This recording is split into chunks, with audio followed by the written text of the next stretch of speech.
Buenas tardes. Damos paso ya a la segunda parte del Congreso, que serán las mesas de experiencias interseccionales.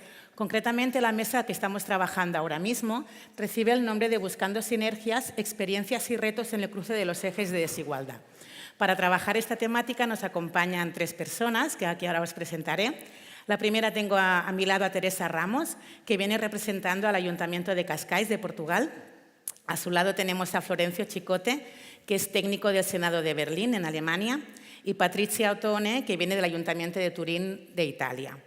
Un poco lo que queremos es conocer un poco más aquellos proyectos, trabajos que desde sus responsabilidades han podido desarrollar como modelos de aplicación más interseccional. Concretamente, Teresa nos explicará un poco todo un proceso que han hecho en el marco de una red social, de la red social de Cascais, que han elaborado un diagnóstico que servirá como base para el plan de desarrollo social que tiene que durar durante los prósperos años.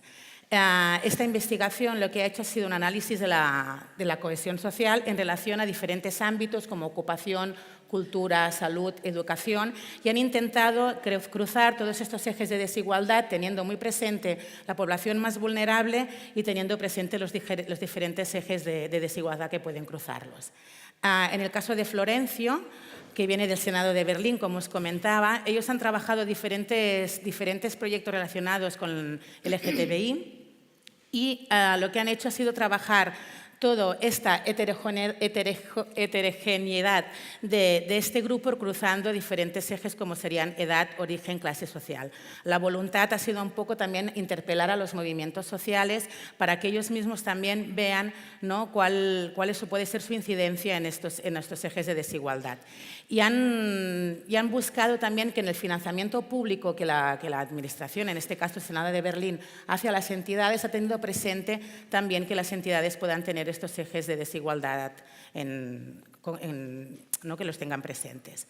En el caso de Patricia, también viene de la oficina del LGTB de Turín, y ellos han desarrollado diferentes proyectos también teniendo en cuenta esta mirada interseccional, tanto haciendo formación a personal propio del ayuntamiento, como también trabajando con el tejido social. Y han buscado puntos de encuentro entre la Administración y los colectivos, ¿no?, LGTB y también mujeres para poder hacer abordajes conjuntos de problemáticas concretas que pueden interpelar a los diferentes colectivos, con esta búsqueda de mirada más amplia, de trabajar desde las problemáticas y no tanto desde los colectivos concretos. Disponemos más o menos de 45 minutos para conocer sus experiencias. Entonces, lo que hemos pensado es trabajar a través de 3 preguntas que nos irán contestando de manera, ¿no?, uno detrás de otro, y que dispondréis más o menos de unos 5 minutos para contestar cada uno de estos bloques. Al final de la sesión haremos un turno abierto de preguntas, debate, cosas que queráis compartir con ellos y que podamos sacar de dudas. Pues si eso, empezamos un poco con el bloque 1. Esta primera pregunta, queríamos que nos pudierais presentar un poco de manera más concreta cuáles son las experiencias de vuestros municipios en el tema de políticas locales más concretas de intersección.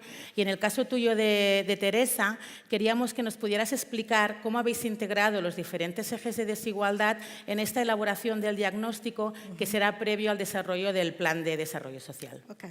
Gracias pela oportunidade de estar aqui a pensar com vosotros.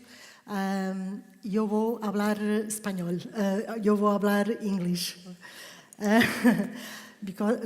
porque eu não falo bem espanhol. I have opted to bring a film that will help me to show you the way social diagnosis was designed and implemented in Cascais. Currently, we are drawing the final conclusions that will support the social development plan. So.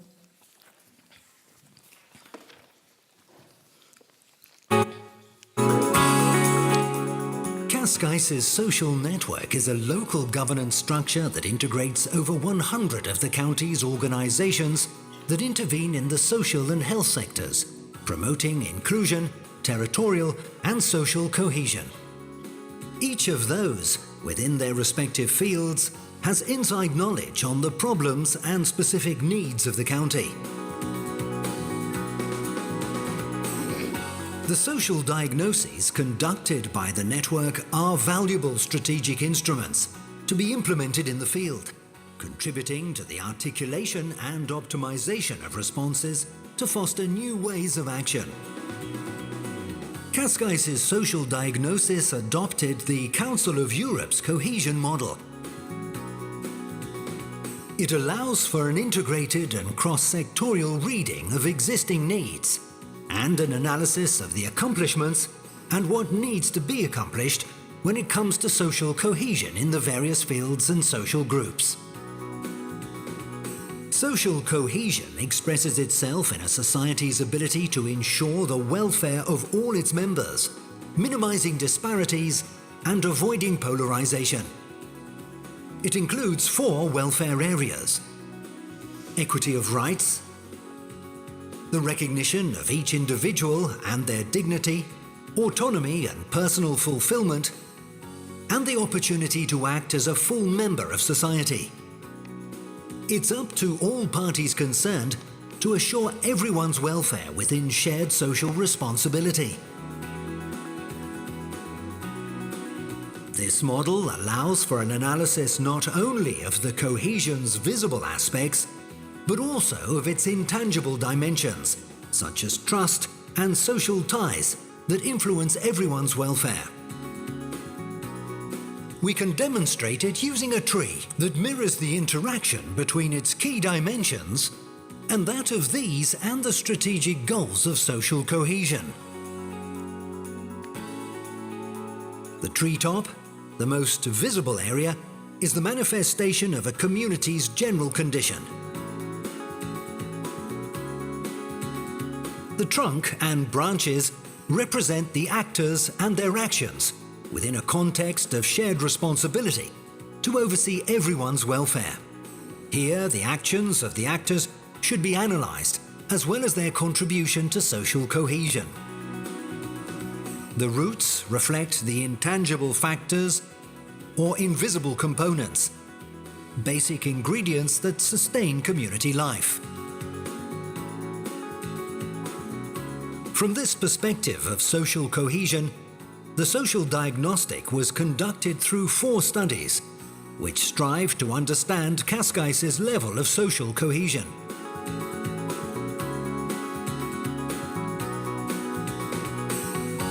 It was an ambitious and complex process founded on multiple information gathering techniques.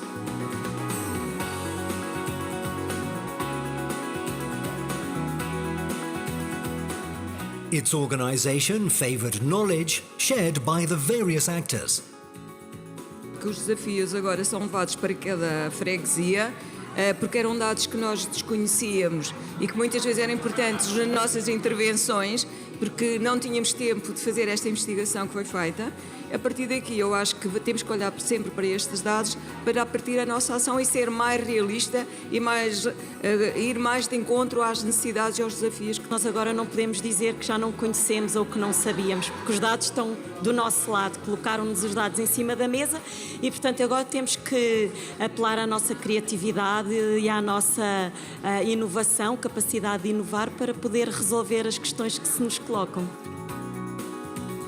At various times, particular attention was given to personal experiences that were then discussed collectively.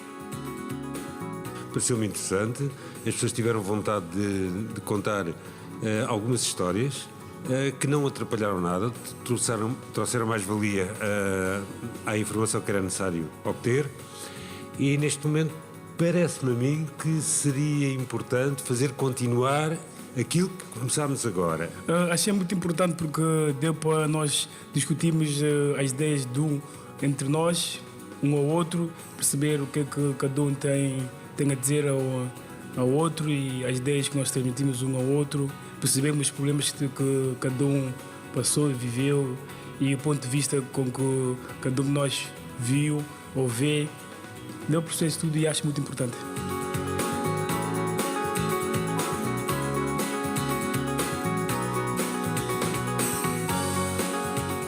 In this way, it was possible to obtain a global perspective that is susceptible to diversity.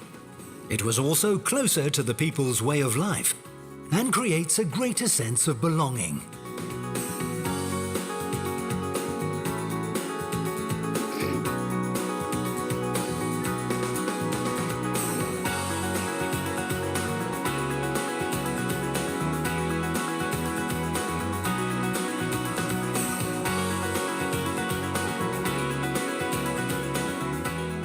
Este diagnóstico social tem que ser visto como um ponto de partida para um novo ciclo de intervenção. Não faz sentido diagnosticar só pela inércia de conhecer. Neste caso, há um desafio hoje em dia, há atualmente no país, há na Europa, há no mundo e há também em Cascais um desafio de inclusão. E a inclusão social é uma dimensão crítica e chave do desenvolvimento sustentável e, portanto, não pode ser vista como uma dimensão à parte, ela tem que ser vista cada vez mais como uma dimensão integrada nas várias linhas de desenvolvimento que se pretendem para os territórios, e este diagnóstico tem que ser visto como uma oportunidade de preparar um novo ciclo de intervenção social no sentido de ter um conselho mais coeso. The participants were summoned and tackled the challenge proposed to them. They are now committed to shared responsibility, coordinated by the social network that will be implemented for the welfare of all.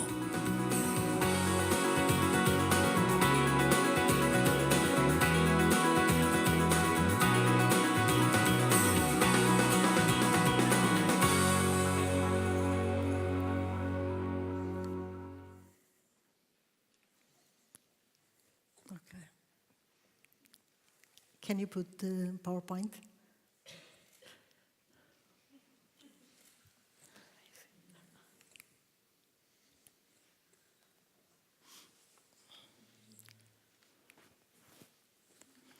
Okay.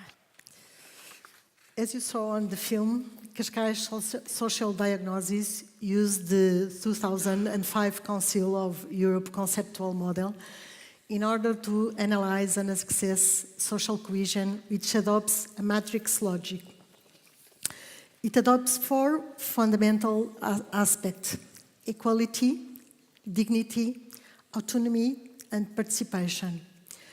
And assessing 3 levels: social cohesion as a whole, social cohesion in different areas of life, and social cohesion in certain groups of population. As you can see in these metrics, for us, it led us to bring up questions on matters that are not usually considered, such as the role of cultural and social inclusion and the way of different citizens use public space in their free time. This matrix logic induced us to think about new relations between different subjects and areas of life. Another aspect that I believe has contributed to an intersectional perspective is the fact that we have adopted a comparative perspective in the collection and interpretation of data. A comparison between different age groups, comparison between genders, comparison between different territorial levels, and a comparison between different periods of time. Comparability is an aspect that has contributed towards emphasizing inequalities we did not know about or were unaware of their expression. For example, in a municipality that is known for its high social and cultural diversity, in terms of nationalities, 42% of residents do not have people of other nationalities within their network of friends. Finally, I wish to emphasize one of the studies which I believe have successfully broken with the segmentation logic. It adopted a participatory research action methodology among groups of citizens who were asked 3 questions. What does well-being is for you? What does unwell mean to you? And what do you do to ensure your and others' well-being? This open perspective of defining well-being from a citizen's point of view has enabled us to understand that the better value aspects are associated with personal balance and personal relationships of individuals. And these components, which focus more on individual aspirations, are not usually the object of action of organizations, as they tend to act more in terms of supporting resources that ensure subsistence. posing challenge in terms of local public policies and their citizen proximity. So, I finish here. Thank you, Teresa. Daremos paso a Florencio Chicote, ¿de acuerdo? A uno de los proyectos que habéis desarrollado desde el Senado de Berlín es el My Child Without Ifs and Buts, y es un proyecto que da apoyo a las familias de origen turco con sus hijos y hijas LGTB. Entonces, si nos podéis explicar un poquito más el proyecto y qué resultados habéis tenido. En primer lugar, muchas gracias por la invitación. I'm going to change into English, although my name is very Spanish, but I feel more comfortable talking in this context and using the English terminology. Well, as you can see, Berlin is a rainbow city. It's a city of diversity, but diversity is not limited to those categories that you can read on the slide, such as ethnic origin, age, sexual orientation, gender diversity, etc. We part from the point of view that diversity is more, and part of Berlin's diversity, for example, is the 70-year-old lesbian that is in a wheelchair, has a disability, and East Berlin socialization, as well as the 19-year-old German with Turkish background, or with parents with Turkish background, and who kissed a boy for the first time at the prom, or as well the transgender person who fled from a country to apply for asylum in Berlin. So this picture that you see, that's two-dimensional picture, doesn't really represent the reality in Berlin. It should have been, and I think also in other cities, it should have been a multiple-dimensional picture where you can see how everything crosses and come together. So therefore, diversity is not a one-way street, but a crossroad where different identities and where different life stories meet. And that is something that we try also to focus when we create strategies and policies. So I was asked to present a little bit more about this project that is called in German Mein Kind ohne Wenn und Aber, My Child Without If and Don'ts. This is a project that is quite new. It started in 2018. Everything what is in tackling intersectionality and diversity for us is kind of a laboratory. So we are doing some things right, some things wrong. So I think it's quite fair to talk about the mistakes as well. But I don't think that that project is a mistake, and we're looking forward to see what's going to happen. And the target group of this project, parents with migration background, especially in the first year with Turkish background, to empower them, to give them a space where they can meet those parents that have a child that is LGBTIQ. So the project is not part of an LGBTI organization, but it's part of a migrant organization, the Turkish Union in Berlin-Brandenburg, that is an umbrella association of different Turkish organizations. And what we try to do after maybe 2 years ago, we got 2-3 calls from psychologists that were kind of looking for a counseling center, an association, because they were running family therapies, and where the child came up towards the psychologist, but not within the family therapy, that he or she is homosexual. So who can become, or who can give support to the parents and as well to the child? So there was nothing. Yeah. So I mean, we saw it in the very beautiful video. There's a door and there's another door, but there's not a door for those that have a certain need. So therefore, this inquiry also came up within the Turkish Union, and they presented a project, and we started to develop that project and to conceptualize it. And in this first year, the experience really was that it's really, really difficult to get to those parents. They know the parents, but what we wanted to do in the first step as well is to create kind of an empowerment structure and a space where they can meet and they can come up and become more visible. So right now, in this process, those parents are not meeting, they are there, that's the first stage, and the project now is kind of more bringing visibility to the aims and to the actions the projects have, through the migrant medias, through radio spots, and other things, just to create kind of a discussion on about what's happening.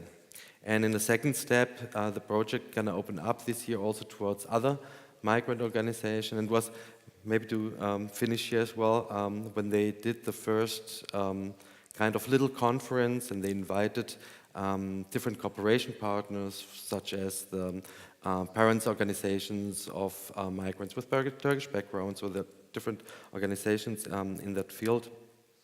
They invited a group of parents from Istanbul that are quite famous and that are out. Yeah, the parents also had the coming out, and they also work a lot in the media. And it was quite interesting to see how those that were there as people working in different organizations were addressing the topic of, yes, we need it, yeah, but we still don't know how to get the parents into the action. So, and that's where we're staying, and that's what we're going to see what's going to happen in the next 2 years. Mucha suerte. Molt bé. Pues damos paso a Patricia Otone, como os comentaba, viene del Ayuntamiento de Turín, y también han desarrollado diversos proyectos interseccionales desde la oficina del LGTB. Uno de ellos ha sido una formación específica para la Policía Municipal, y nos gustaría que nos pudieras explicar un poco en qué ha consistido y cómo se ha aplicado la lógica interseccional en esta formación al cuerpo de policía. Muchas gracias por la invitación, por esa oportunidad, pero yo no hablo español. So I switch to English. So the LGBT service of the city of Torino, founded in 2001, work to combat homophobia and transphobia, and one of the main action is training for municipal personnel. And this project in particular was training for police officer of the community police department, so a subgroup of the municipal policy. So the community police department, maybe there is some picture over there, maybe. I can't. No, I can't. Sinistra.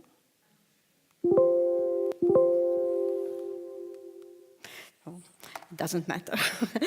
Anyways, the community police department intends to guarantee a continuous service in the area of quality of life, combat urban disorder, and in the area of civil coexistence.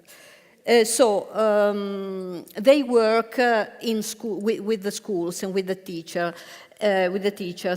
In particular, they are called by teachers, especially in secondary schools, when violent episodes or bullying episodes occurs.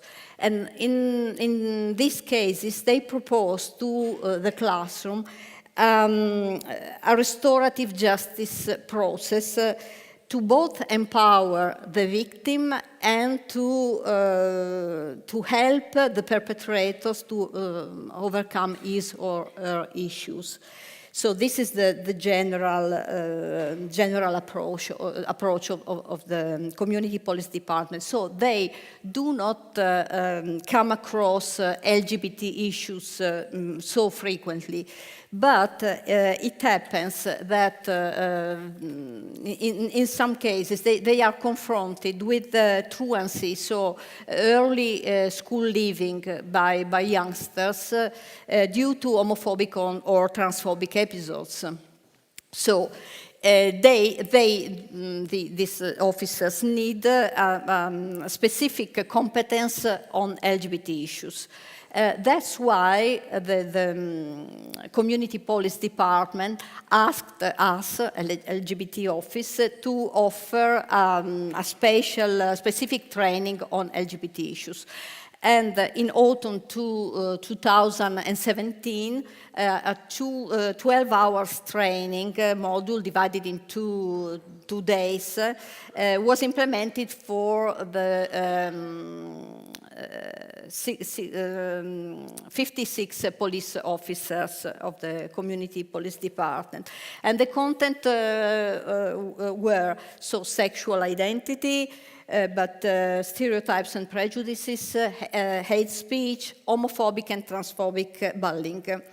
And so this training was delivered by using internal resources of the cities, in particular LGBT office personnel, but with the strong help of the local association and grassroots groups. So this association have been involved in to deliver the real life experience of LGBT youngsters. And also case studies have been proposed to the classroom of the officers in order to really work on different situations. So, but how intersectional perspective has been applied in this specific training? Well, the officers, of course, when the officer of the police department, when they are confronted with this episode of homophobia and transphobia, they need competence on LGBT issues, but to be really effective, they also have to consider the general background of the youngsters, of the classroom, of the family, and so on. And for this, the intersectional approach is needed. So it comes really from a practical need. In particular, our colleagues were interested in the intersection between LGBT issues and cultural and religious beliefs, or to say it in another way, on how to how to relate to families, victims whose background, cultural, religious background maybe is opposed to homosexuality. So this kind of intersection. So in order to propose an effective training to the colleagues, the LGBT office involved the local association, and in particular, it was very important the contribution of one of the local association, Il Grande Colibrì, whose aim is to show how the differences, so racial, relational, cultural, or religious differences are connected with sexual identity. And so a spatial session has been proposed to the classroom of our colleague, a special session with the help of this association devoted to the process of coming out in families with different cultural and religious background. In particular, 2 life experiences were used to make comparisons. The coming out process of a bisexual girl with a family background in Moroccan ancestry, along with the Muslim tradition of the Maghreb, has been compared with the coming out story of a young gay man grown up in a rural area of southern Italy with a Roman Catholic family background. And so what was really interesting is that in spite of these different backgrounds, the approach of both families and also the coping strategies of the two youngsters appear to be very similar. So this was interesting, especially interesting in this experience.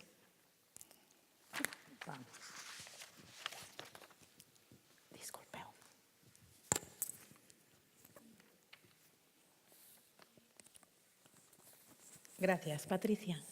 Pasaríamos al bloque 2, que queríamos ahondar un poquito más en todo el papel que tiene la sociedad civil, ¿no?, en esta manera de intentar trabajar con políticas más interseccionales y no de manera tan segmentada.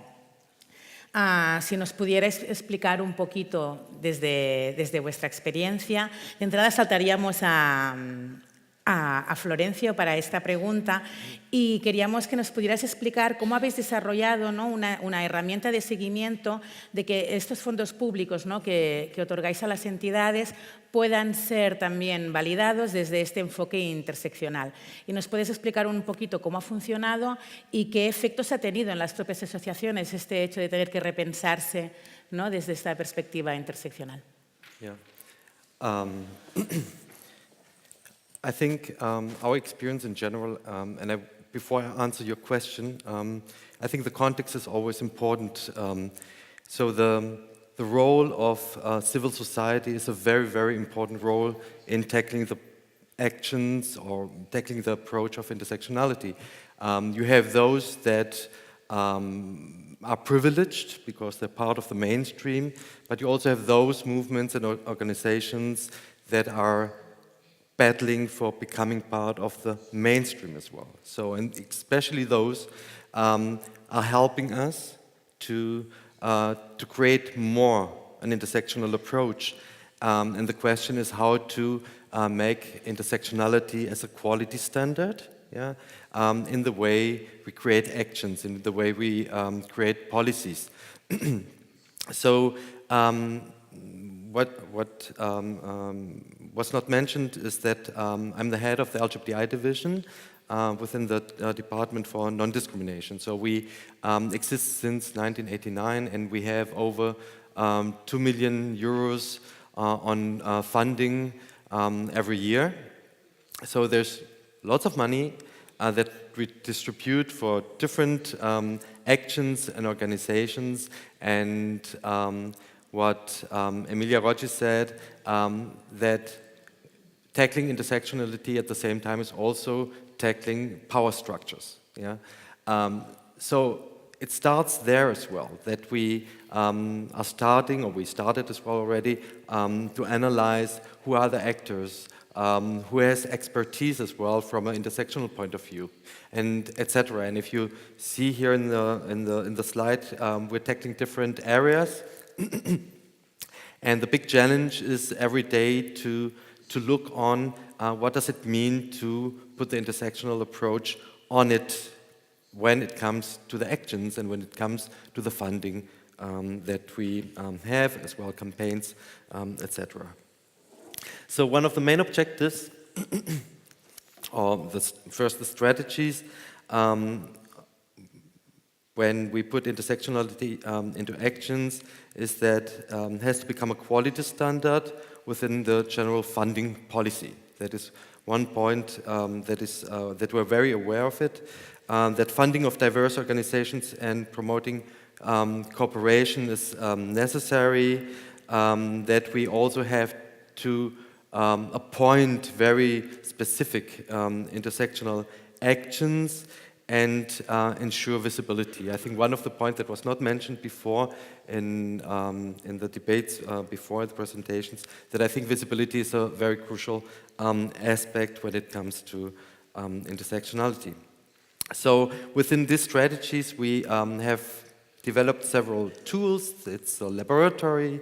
We're trying them, and one of them is what we called the Project Quality Assurance and Development tool. That is when one organization, for example, asks for funds, and they do it every year because we continue with the project.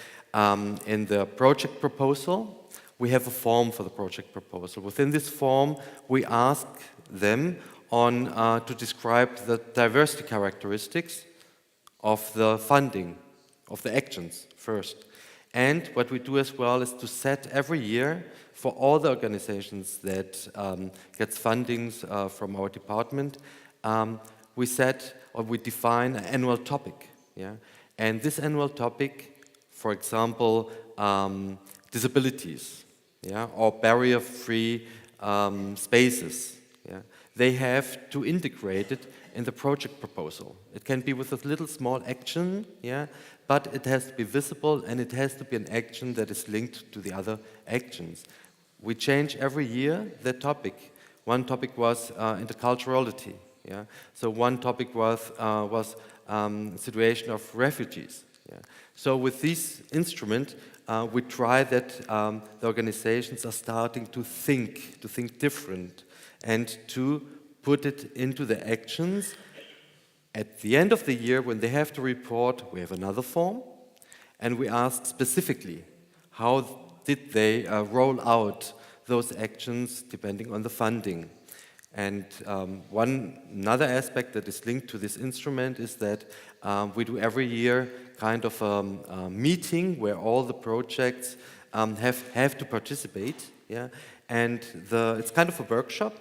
And the main topic of that workshop is this annual topic, where we give the possibility to get closer to the topic and to gain knowledge on this one way, but on the other hand as well, to give them the space to exchange experiences on how they, for example, did deliver the actions, how they integrated the topic of barrier-free spaces, for example, into the actions.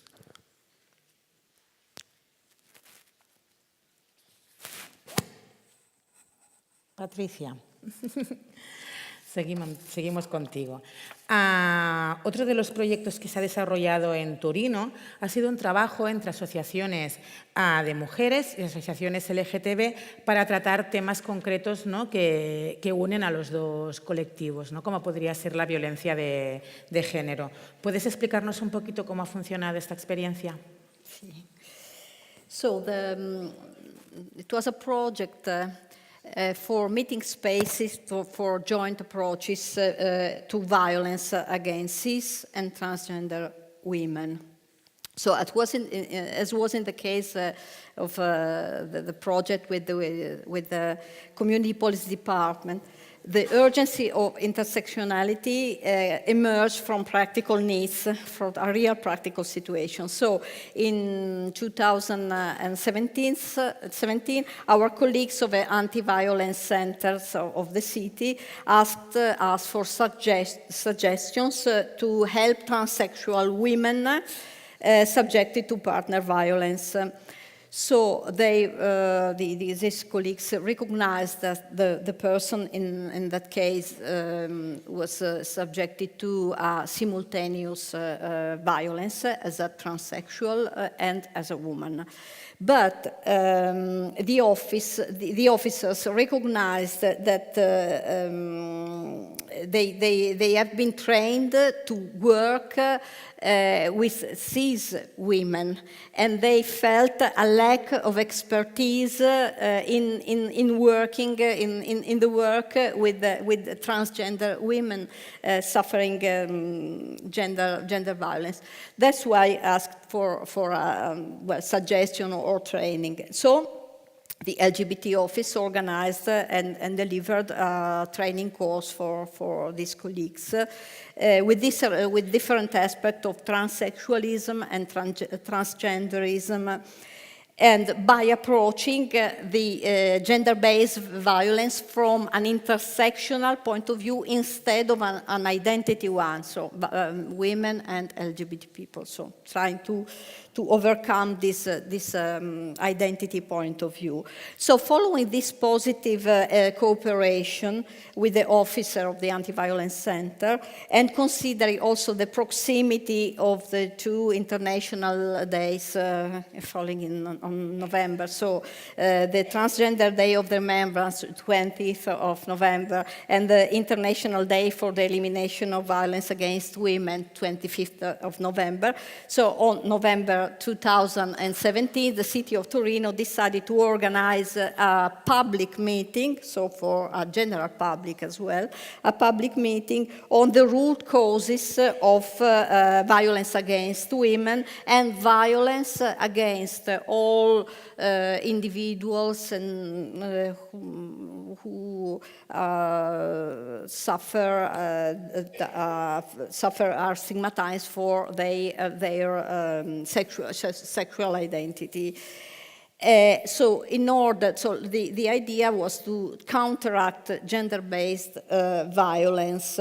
And the aim of this meeting was, first of all, to raise awareness among the citizens on the intersectional aspects of gender-based violence, and to provide the officer of the city, of the anti-violence centers, with some tools, some suggestions to work with also with transsexual persons.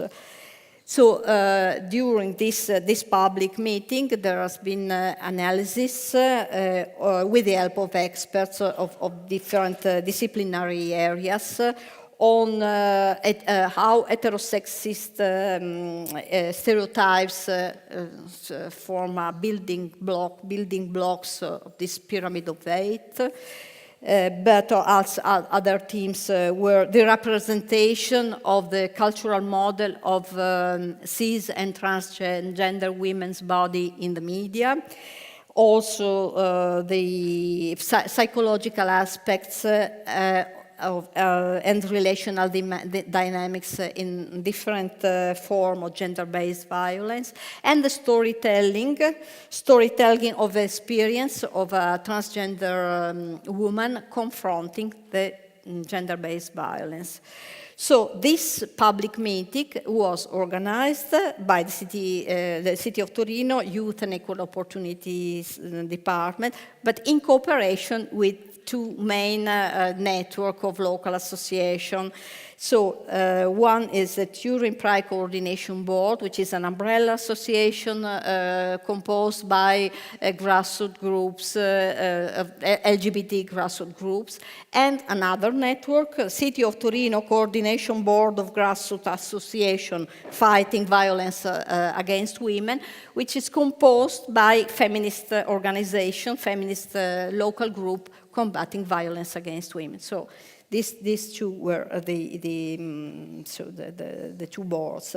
So, and the planning was a follow-up of the previous this previous initiative for the Anti-Violence Center, and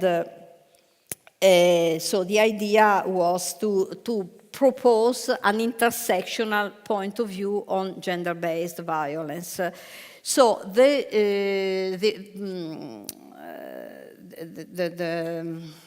public space, this event was useful both for the two networks and for the operator of the Anti-Violence Center. But there were some difficulties, some problems. First of all, the general public was not reached because the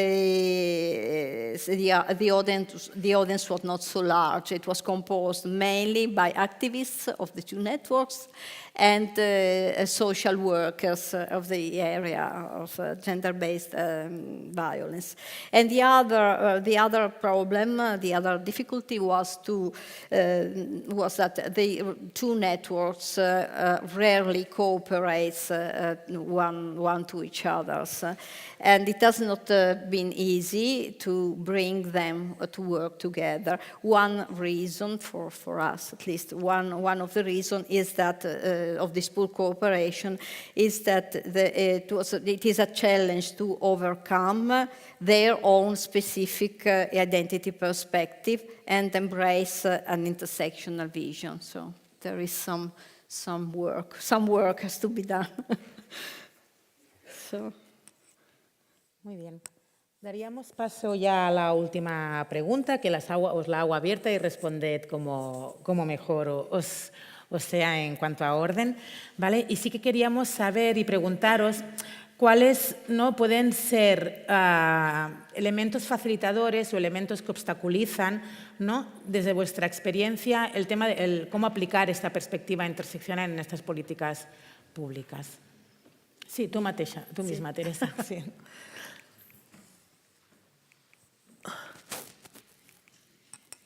Okay. Sí.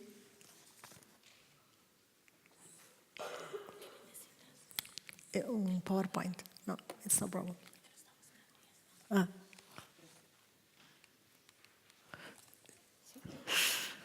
Okay, I choose 3 aspects, positive and negatives. And first I start for the facilitators. And the first one is achieving a global view with the intersectorial perspective. So the social diagnosis outcome will help us to define more complex interventions within the scope of the new social development plan. This will promote cross-segment cooperation with other areas of local policies which are not usually linked to social areas, namely urbanism, environment, culture, posing additional challenge in defining inclusive and articulated new local policies. Second, our greatest concern in this social diagnosis was to capture citizen perceptions and experience, and we did this in many ways. Together with the usual survey techniques, we promote 56 focus groups with approximately 1,700 citizens' participation. When making up these groups, we took care at all times to include people with very different journeys in life. These moments for reflection were perceived in a very positive manner by all participants, not only due to the opportunity to express their views, but also because of the awareness of many common concerns. The third aspect, positive, is the multi-perspective data collections allow for different analytics to be performed by several municipality units. This enables us to continue processing the information from different angles, thus contributing towards a more critical and justified view regarding the matters of social inequality and territorial asymmetries. This understanding will be determinant for discussing the strategic and political guidelines on the next Cascais development plan. On the difficulties, we have, first one, thinking horizontally, but vertical organizations, and this horizontal intersectorial view will challenge the current vertical organizational culture of public administration and others, both responsible for defining and implementing local policies. The second aspect, the second difficulty, is the absence of data on social inequalities on a micro scale. And one of the problems in Cascais was obtaining statistical data on income and social inequalities on a territorial level, like Gini coefficient and poverty rate. And the last one, the communication of information from intersectorial perspective. Our experience show that the requirements and complexity of intersectorial perspective make it harder for the final conclusions to be easily communicated and understood by decision makers. It is often difficult to communicate straightforward conclusions given the broad range of areas included in these social diagnoses. It seems easier to disclose the conclusions on a segment way. It's not easy. Okay. From a point of view of the public administration, if you see it from the organization as a public administration, and when I want to start first with the difficulties that I don't think you can't overcome them or that they are bad. No, it's just that, like Lucas also said in its speech, there is a history of movements, that movements became structures within the public administration, and now that societies became more visible, diverse, yeah, and the movements also are more intersectional, in fact, and this topic is getting louder and louder. It's a very huge challenge for these departments that are working on one target group. Yeah, for example, LGBTI, or the Women's Department, or the Department for Persons with Disabilities. So there are structures that are quite fixed, and every move is always kind of linked to what does that mean towards resources? What does that mean towards money? Do we gonna lose power, political power within the organization? And I don't think, not only think it's a thing of the public administration, it's a topic of all organization if one element is kind of questioned. Yeah, and based on these structures, we also have laws and we have norms that are very much directed to certain groups. Yeah, so like Emily said, we are missing kind of the intersections laws that really have this holistic view, yeah, on the discrimination and not on the group. And what I think, or what I observe, that are facilitators of continuing in a very positive way with this process, because at the end of the day it is a process. We can't change the world from today to tomorrow. It's a process, and we're debating and we are creating laboratories, etc. One of the most important elements, I think, are the movements, more the new movements that are integrated by intersectionality. So LGBTIQ of color that have a very strong intersectional approach on creating inclusive spaces with LGBTIQ of color and non-color that can participate, that have disabilities, etc. So this movement that are getting louder, I think that's a very strong element. Another strong element is always as well, especially in public administration, are the resources. We need resources to get forward with this topic and to change strategies and to put actions or put measures into actions. And another aspect that is more on an organizational level is to have an inside look within our teams and within the public administration, and to think also about how inclusive and how intersectional our teams and the public administration is. Is the public administration really the mirror of society? Yeah, and I think that is one of the really important topics that maybe are more easy to change. Yeah. And when you have a team where there are different perspectives, and these different perspectives come together in the moment when you talk about a project proposal, yeah, it really makes a difference.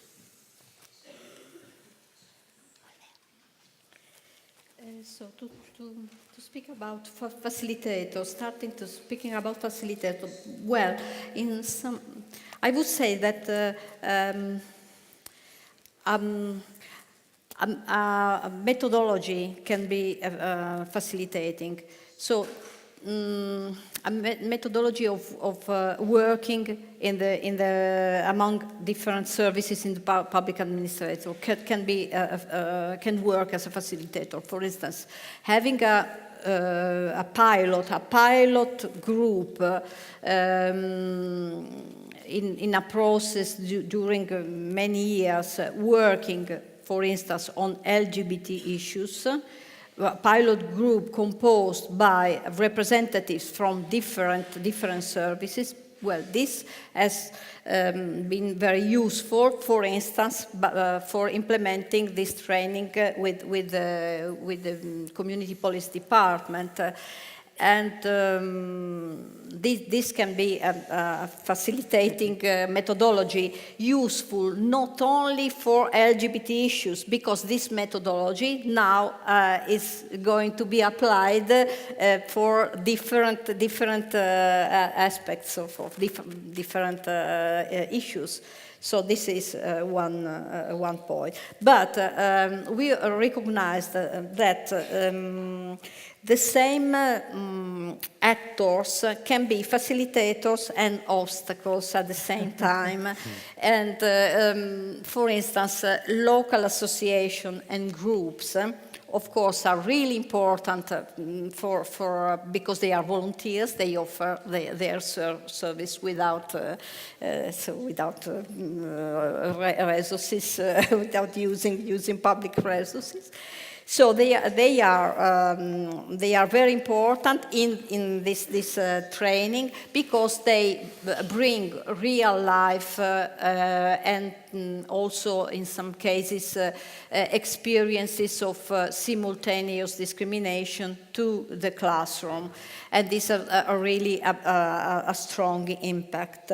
And the role of the public administration is crucial in this case because it has to choose very carefully the association or the group with this intersectional perspective and not with an identitary one, otherwise it would be not so effective. And so in this case, in the case of the the Community Policy Department, the association Il Grande Colibri met this requirement, and it was useful from an intersectional point of view, especially in helping to overcome some stereotypes concerning LGBT youngsters living in a Muslim family. So this was interesting. But obstacles, so the groups and associations and volunteers can also be obstacles. In which sense? In the sense that sometimes the project dissemination depends too much in the evolution of the process depends too much on their contribution, on the presence of certain volunteers or certain activists. And this was what happened in the case of creating joint spaces on violence, gender-based violence, because the persons who were strongly interested in applying this intersectional perspective were directly involved in the issues. And as they stopped work, these volunteers stopped working on it, the project came to an halt. And so maybe the time was not quite ripe to open this debate between the two networks, so feminists and LGBT groups. And because the two networks are very heterogeneous, are composed by groups and activists who embrace this intersectional perspective, but the majority still follow an identitary, a single issue perspective, and so this can be difficult sometimes. And the LGBT service, so the institution, play a mediation role in this, and in order to harmonize this different point of view. And, but we expect the two networks to follow up this issue in an autonomous way, But follow up this dialogue in a more strong way, but this has not happened until now, and so it is not so easy. Bueno, pues iniciaríamos el debate. Disponemos más o menos de unos 15 minutos. Si tenéis alguna pregunta, alguna cuestión, hacer a alguna de las tres personas en concreto o al grupo en general, pues vosotros mismos. Ahora os bajarán, disponemos de micrófonos, bajarán un micrófono. Si os parece, para que os ubiquéis y también sea más amable para ellos, decir vuestro nombre y de dónde venís, y así ellos también se ubican. Hola, buenos días. Es un placer y antes de empezar a preguntaros, agradecer vuestros trabajos por lo bien que lo estáis haciendo.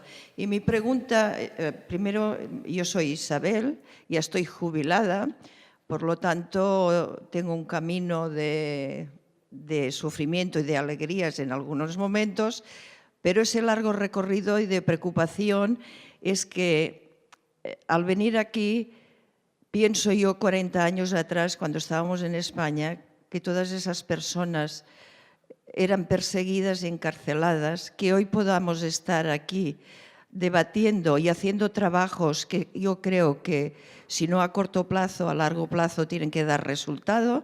Pero mi pregunta es que si el sistema democrático no surge en muchos países de nuestro entorno, y que sabiendo que el sistema democrático es el menos malo que tenemos, para hacer esos trabajos en común y ponerlos sobre la mesa, pero que sea de una manera, diría yo, diversa, pero a la vez homologada en el sentido de que los derechos de las personas, y me preocupa mucho lo que cuando hablamos también en los refugiados, niños y niñas, que llegan y no pueden estar a lo mejor dentro de los jardines de infancia ya incluidos, dentro de un sistema de educación, para que posiblemente el futuro sea mucho mejor para todos, porque si no tenemos esa integración generalizada y somos todos conscientes que tenemos que poner de nuestra parte, y en todo caso, mi pregunta es, ¿cómo ven el futuro de cara a nivel ya casi, yo diría, mundial? Pero nos preocupa mucho Europa también y nos preocupa mucho que vuestros trabajos sean fructíferos y que todos los países puedan colaborar de una forma en un objetivo común. Gracias, Isabel. Sí, esperamos a ver si hay un poco más, alguna pregunta más. Intentar ser un poco escuetas, por favor, por un tema de timing. Vamos como un poco de retraso y sí que sería una lástima que alguien se quedara sin respuesta. Cogemos un par de preguntas más. Veo que no llevas la traducción. Intento haceros un poco la traducción de las preguntas y vemos cómo hacemos la respuesta. Por aquí está Gerard. No, ¿ella? De acuerdo, gracias. Hello, thank you for being here. My name is Maria and I'm a nurse and I'm studying a master on political issues on gender and equality.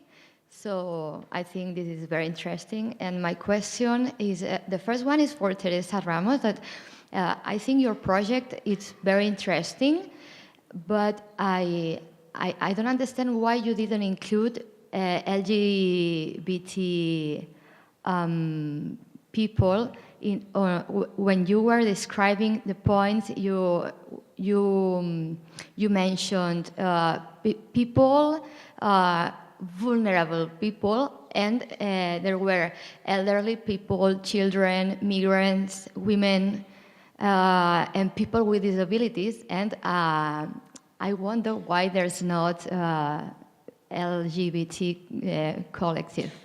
That's it. And the other question is that I think everything you said is very interesting, and I really hope one day we can have these policies here in Spain. But I think that it's very complicated because now our political situation is not good for us because we have the right wing coming over. So it depends of the political spectrum you have in your country, intersectionality, I think. I don't know, what do you think? I think it's related to the political spectrum that is in the government, right? I don't know if you understand me. The second one, I didn't understand. No? Okay, I think these policies of intersectionality are not possible in a government that stands for the right wing. Do you understand? Yes. Okay, so that was it. Thank you.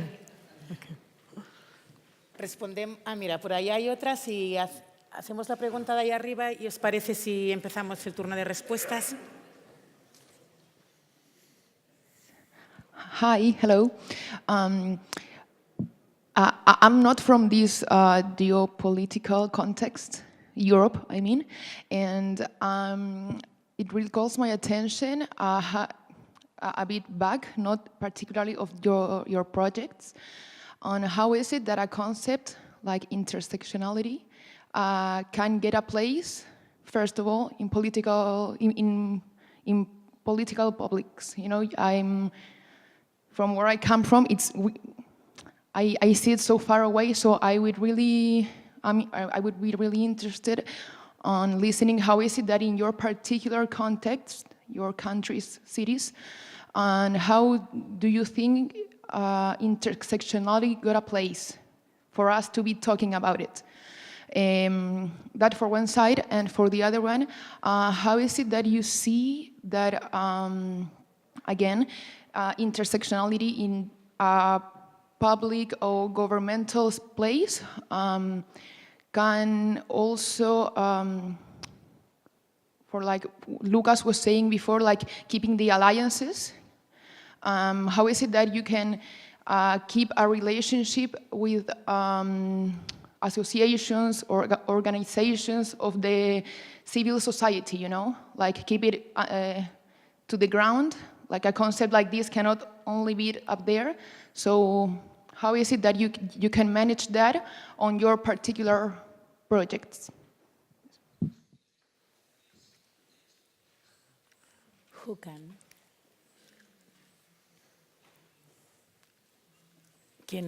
Cualquiera de los tres podéis contestar.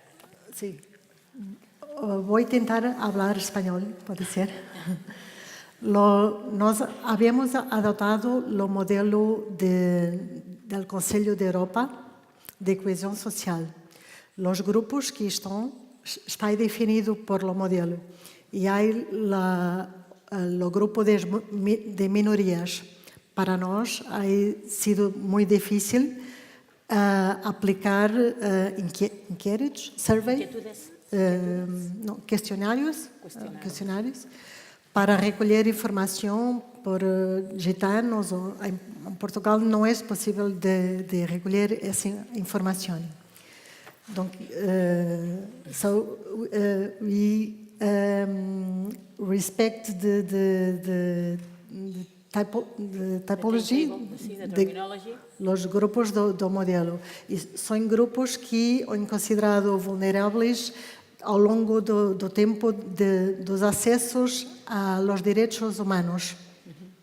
Donc, we apply a model that it was defined. The second question, I think that in Cascais we have a local government, social democrat, but I think that we have some space to do at technical level to do this intersection. So I think that sometimes with some politics, it's harder to obtain this perspective, but I think that we have a lot of space to work in departments, in going connections that there aren't. So So I think that it's a process. I think that the first question on how we see the future is very linked to the question on who's ruling. Yeah, so public administration, they implement the political agenda. Yeah, and who's ruling, they rule as well what that agenda gonna look like. In Berlin right now we have socialist left green government that gives us a lot of movement in our LGBTI policy, but also in other policies. Yeah, and it really depends on who's ruling, and we observe that in Germany, in Spain, all over in Europe, but not only in Europe, Brazil, United States, there's a kind of a lashback towards movements that are scared of diversity, to say it in a very simple way. Yeah, so it's scary. Yeah, and I don't know what's gonna come up. And we had the discussion in our team, in our department, the non-discrimination department, the other day, how we're gonna cope with that. Yeah. So what do we need? And I think we also have to get out of our comfort zone, yeah, and look towards target groups or people that we don't reach maybe with our policies. At the same time, we have to empower those that are vulnerable and that are becoming even more vulnerable while the climate is changing. Yeah, so it's a big question. Yeah. And towards your question, how the intersectional approach became a topic, I tried to, at least in Berlin, I think one of the most important key aspects that there were movements of minorities within minorities. They had the power, they were loud, they wanted to make a difference within the other movements. There were lots of conflicts, and I think the conflicts are necessary. Yeah, like for example now as well in Torino, we still have conflicts about that in Berlin. Yeah, that some groups say the LGBTIQ movement is disappearing if we start to fragmentize, yeah, all the different categories and dimensions. Yeah, Lucas also mentioned it, and they don't see it as a chance. So these conflicts are part of it. Yeah, but the strength lies within those that are affected by not being included in public policies. Yeah. And in the case of Berlin, we had those movements in the LGBTI community, we had those movements in the migrant communities. So more or less they were the same movement, yeah, but they were interacting in different communities. So for the first question on future, it's very, very difficult to answer to your question, but I think it's maybe it's very important to find allies in civil, especially in the civil society. So here in Europe, there is a strong civil society, so many associations and movements, and especially local government, local institutions have a good cooperation with the civil society, and maybe this is a possible path of resistance, I would say, to this political and well, in the case of Italy, intersectionality is a quite new word in political vocabulary, and it has been it came from the contribution of students, postdoctoral students, Italian students working in in Europe working abroad, they come as activists or as precarious worker in research area, and they came through the civil society and through the grassroots groups. They brought these new ideas and this new work to the public, to the public, to the general public. And so it is quite new. It is quite new for us also to treat the main challenge, the challenge for Europe, the challenge of refugees, for instance. We are starting working in this area, working with intercultural mediator and other social worker. We are just starting in this area. And well, for the other question, the political aspect, as Teresa said before, the local level, maybe the local institution can give more possibility to work than the national level, the national government. So these cities and local level can be a possibility. And well, for the other question, I would say the cooperation with the civil society is, at least for us, is fundamental. So it's the main. Without the association, activists and volunteers, well, our work would be really not effective. So it has been in the past, and it will be in the future as well. So. Estamos ya justos en tiempo de finalizar, pero si alguien tiene alguna pregunta y quiere compartirla, aún tendríamos un momento. Por allí aquí hay dos personas. Si os parece, con estas ya sí que finalizaríamos el debate. Buenos días. Estamos hablando de interseccionalidad a nivel local, con la Concejalía de la Mujer, la Concejalía de LGTB, perfecto. Pero intergeneracional. Echo en falta una especificidad para la gente mayor. En 2030 será el 50% de más de 65 años de la población. Ahora somos casi el 40%. No todo se acaba con que reciban una pensión correcta para subsistir. ¿Hay alguna esperanza que también se tenga en cuenta en este programa? Con suerte, todos estaremos en este grupo. Gracias. Understand the question. No, it's for. What's the question? What's the appointment? Era una pregunta o un comentario? Yo creo que es un comentario, pero si le queréis hacer una respuesta. Okay. I would like to thank you for sharing your experiences and the challenges that you are facing in your work.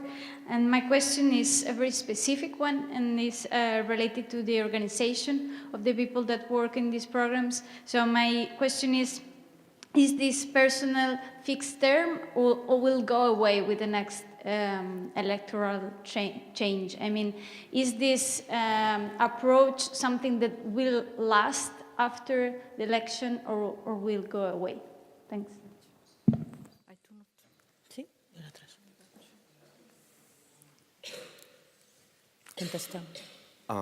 No, okay. Sí. Okay, the last question maybe first. I think the approach gonna last because the public administration is one entity, but it's about society and it's about the movements. So when the movements are there and they're fighting for the rights and they're making the problems visible and they're asking for the access that they sometimes are denied. So I think that's an approach that is right now a key to find answers. Maybe in 10 years' time, there's another approach. Yeah.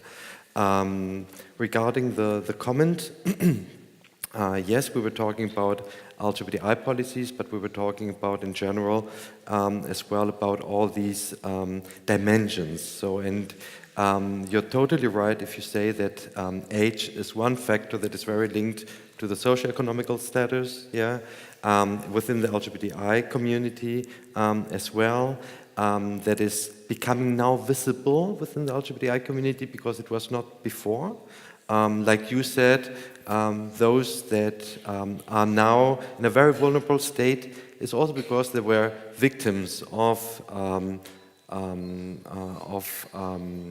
statal oppression. Yeah, in Germany, for example, until '69, within the democracy, especially gay men were prosecuted and were taken to the court, and even if they were prosecuted and not taken to the court, their existence and their economical existence was gone. So they're in a situation now where they are very poor, they don't have money, and most of them died already. So what we were fighting for in the last couple of years and what happened now was that the national state presented a law of rehabilitation as well on a financial aspect.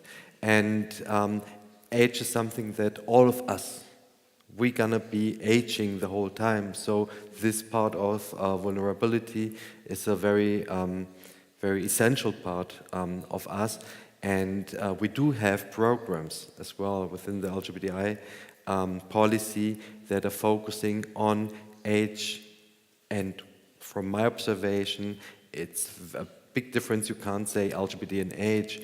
Lesbian from Eastern Europe, over 17, the example I made, have a total different situation as a 70-year-old gay man from Western Germany. Yeah, and if you think about transgender people that we know, not much of them are elderly transgender people, the situation is again totally different. Yeah, because there were other aspects in the past to be able to change, for example, the gender, that they had to go through the operation, maybe even if they didn't like it. Yeah, so there are many questions that are gonna come up, and you're right, it's a very important aspect.